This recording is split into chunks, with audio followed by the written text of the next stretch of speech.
तर आजची तरुणाई सोशल मीडियाच्या गर्केमध्ये अडकलेली दिसून येते। मात्र नाशिकमध्ये राहणाऱ्या चारुदत्त थोरात या तरुणींच्या घरी गेल्यावर आपल्याला आश्चर्याचा धक्का बसल्याशिवाय राहणार नाही।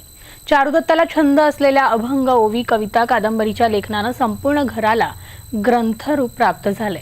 FY BComचं शिक्षण घेणाऱ्या चारुदत्ताला 5 वर्षांपासून कविता, अभंग लिखाणाची आवड निर्माण झाली आणि त्यानं घरातील प्रत्येक वस्तूंवर लिखाण सुरू केलं।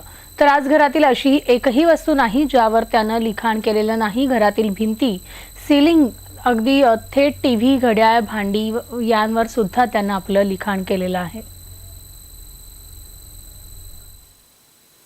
काव्य विष्णू सदन या नावातच खऱ्या अर्थानं काव्य आहे आणि अशाच प्रकारचं एक जे सदन आहे, एक घर जे आहे ते आपण बघणार आहोत।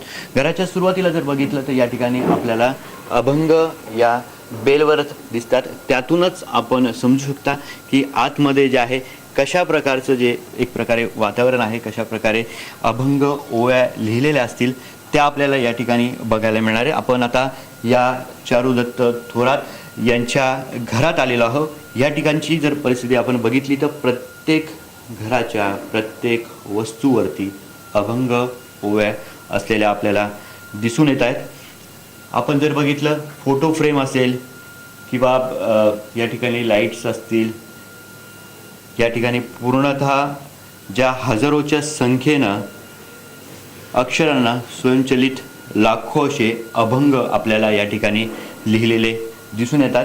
आपण आता आतमध्ये जाणार आहोत। आतमध्ये देखील अशाच प्रकारे जे आहे अभंग असतील, ओव्या असतील त्या लिहिलेल्या आपल्याला दिसून येतात। आपण जर या ठिकाणी आलो तर या ठिकाणचे बेसिंग सुद्धा जर बघितले आपण त्या बेसिंगवर सुद्धा अभंग, ओव्या, कादंबऱ्या आपल्याला लिहिलेल्या दिसून येतात।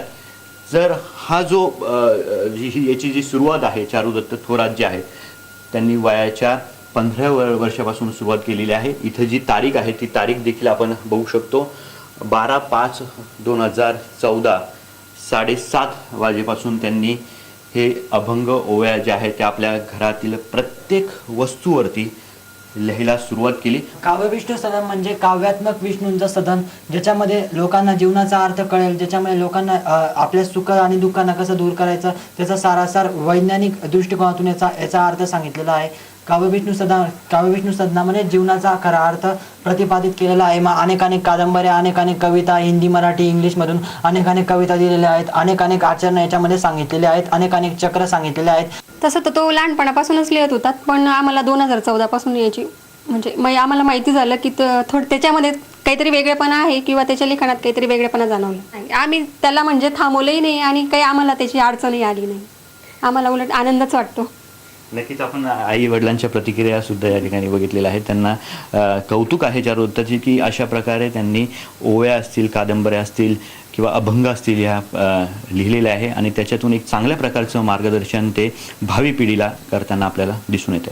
हेमंत बागुलसह कपिल भास्कर, IBN लोकमत, नाशिक।